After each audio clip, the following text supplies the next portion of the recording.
आंदोलन से कुछ असर पड़ेगा? जाहिलों की पूरी जमात है भारतीय जनता पार्टी के मंत्री लोग भी जाहिल हैं। फर्जी डिग्री लेकर प्रोफेसर बन जाता है सब। कटोरा लेकर के मुख्यमंत्री वहां जा रहे हैं, अमित शाह के पास गुहार लगा रहे हैं। स्टेट के पास अपना उगाही क्या है? केंद्र के पैसे से सड़क बना ली, ये बना ली, वो बना ली, उससे क्या होता है? नमस्कार, आप लाइव सिटीज देख रहे हैं। मैं हूं आपके साथ मिस्टर बड़े। देखिए, अभी हम गांधी मैदान में गांधी के मूर्ति के नीचे खड़े हैं और यहां पे कांग्रेस के तमाम फायर ब्रांड लीडर जो है मौजूद है, क्योंकि 5 जनवरी से कांग्रेस मनरेगा के नाम बदलने के खिलाफ पूरे देश में आंदोलन करने जा रही है। लेकिन कहीं ना कहीं बीजेपी इसको पॉलिटिसाइज करने की बात कर रही है। लेकिन कांग्रेस लीडर्स पे क्या सोचते हैं और क्या प्रतिक्रिया देते हैं, इनसे बातचीत करेंगे। हमारे साथ अभी कांग्रेस के नेता शकील अहमद खान जी है। क्या लग रहा है शकील जी, क्यों कांग्रेस को आंदोलन करने की जरूरत पड़ रही है? कांग्रेस पार्टी आंदोलन के गर्भ से निकली है।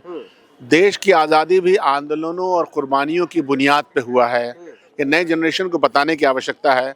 देखो, 1857 से 1947 90 साल के इस वक्फे में हजारों लोगों ने जानें दी, जमीनें दी, जायदाद दिया। आज़ादी के बाद भी कांग्रेस के 2 प्रधानमंत्री को जान देनी पड़ी है। तो यह विरासत तो हमारी है ना।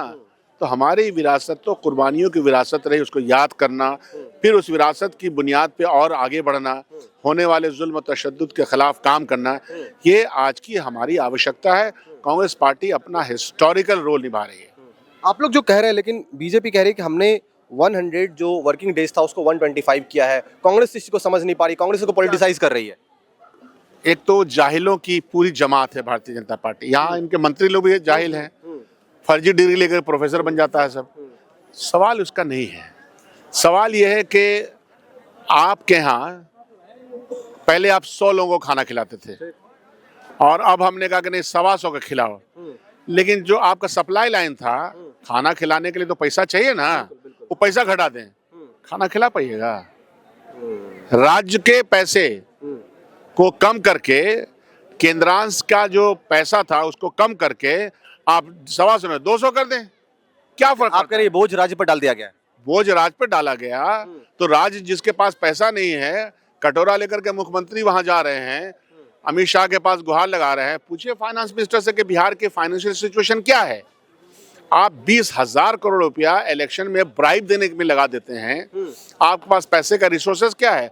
पिछले जब से मुख्यमंत्री जी हैं, इनसे पूछा जाए कि स्टेट का अपना फाइनेंशियल कंडीशन कैसा है, स्टेट के पास अपना उगाही क्या है। हमेशा स्टेट वही मजबूत होता है, जनता को सही तौर पे मदद कर सकता है जब स्टेट के पास अपना इनकम हो। तो बिहार के पास सोर्सेस खत्म है, कोई इंडस्ट्रियलाइजेशन तो हुआ नहीं है। केंद्र के पैसे से सड़क बना ली, ये बना ली, वो बना ली, उससे क्या होता है? पलायन पिछले 15 सालों में 3 करोड़ के पार पहुंच गया। ये रिकॉर्ड जो है वहाँ का पार्लियामेंट का रिकॉर्ड है। इसलिए मैं कह रहा हूँ कि सरकार का चोरी छुपा करके बना लेना, गवर्नेंस करना आसान काम नहीं। वो मनमोहन सिंह से सीखना चाहिए भाजपा को। अच्छा, ये जो आंदोलन हो रहा है 5 जनवरी से, इसमें सिर्फ कांग्रेस पार्टिसिपेट करेगी या अपने तमाम घटक दलों को भी बुलाएगी? जिसको आना है, हम तो हमेशा लीडरशिप प्रोवाइड करते हैं। जिसको आना है, जिनको लगता है कि ये सही काम हुआ है, साथ में आए। आह्वान तो जनता से कर चुके ना, पार्टियों से क्या आह्वान करना है? जनता ही तो सबसे बड़ी दौलत है। क्या इस आंदोलन से कुछ असर पड़ेगा? असर उसर हम नहीं जानते हैं। हम ये जानते हैं कि जनता का आंदोलन मजबूत होगा तो 3 काले कानून जिस तरह से किसानों इनको वापस देने पड़े, ये भी वापस देना पड़ेगा।